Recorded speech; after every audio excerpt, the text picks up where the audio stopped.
आसंतु शुणिबा स्वभाव कवि गंगाधर मेहरंकर अति परिचित कविता मधुमय। विश्व देख मधुमय रे जीवन, विश्व देख मधुमय, मधुर झरण करिब हरण, तो पाप मरण भय रे जीवन, तो पाप मरण भय। जननीर स्नेह जायार प्रणय, बुध बंधु सदालाप, जनक आदर एक एक झर, तड़ी देउछंती ताप रे जीवन, तड़ी देउछंती ताप।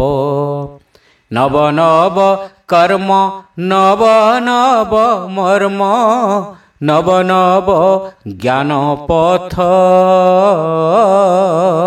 नवीन आलोके देखांती एलोके, मधुझर सत सत रे जीवन, मधुझर सत सत। मधुमय बने मधुमय स्वने, गाई मधुमय गीति,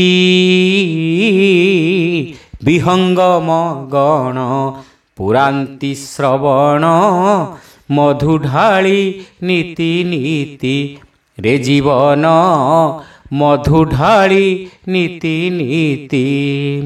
दिने दिन पति रात्रे रक्षतति, सहित कुमुद बंधु, विचरी गगने अखिल भुवने, वितरंती ज्योति मधु रे जीवन, वितरंती ज्योति मधु। मही मही धरे सरित सागरे, सरे वन उपवने, देख फूल कूल पल्लव कल्लोळ, मधुमाखी छंती घने रे जीवन, मधुमाखी छंती घने।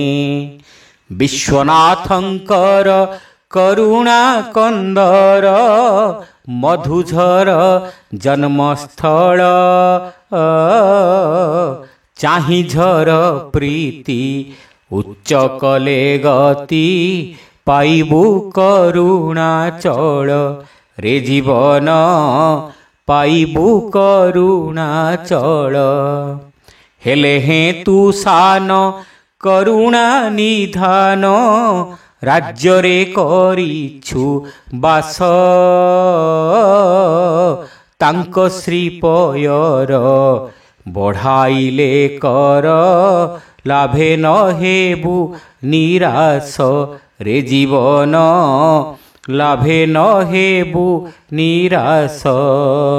सर्पदष्ट जन मुखरे लवण, देले बोली थाए माटी, ज्ञान भ्रष्टे मधु न लागिले स्वादु, ज्ञान गद पिय बाटी रे जीवन, ज्ञान गद पिय बाटी। विश्व देख मधुमय रे जीवन, विश्व देख मधुमय,